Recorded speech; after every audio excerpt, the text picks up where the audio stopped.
My name is Cameron Duncan. I'm the Vice President of Advocacy and Public Policy here at the Texas Hospital Association, and one of the issues I cover is workforce.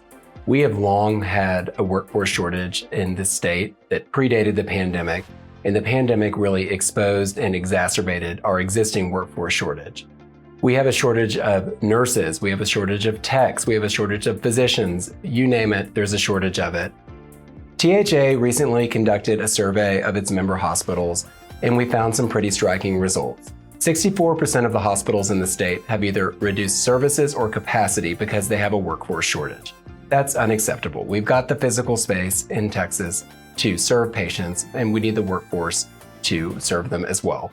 There's been a false narrative that things like vaccines or other social issues have driven healthcare workers away from their positions, but in reality, they've left because of greater pay, because they were burned out. Texas nursing schools last year turned away 15,709 qualified applicants for nursing school.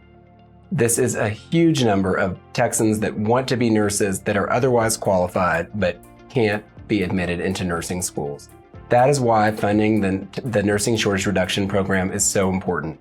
The NSRP rewards nursing schools for graduating more nurses, and we want to continue to focus on higher education in this setting.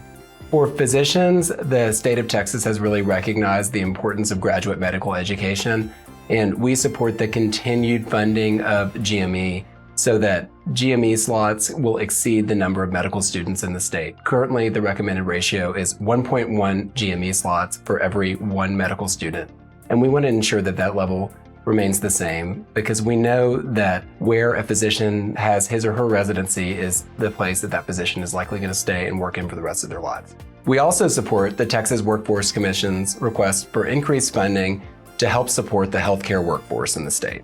Violence is unacceptable in any workplace, but especially unacceptable in places that are meant to heal people.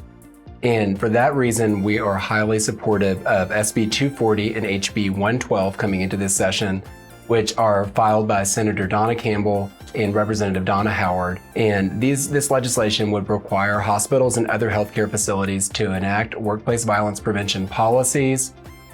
We're looking forward to working with legislators to address these critical needs, not just for hospitals, but for all Texans.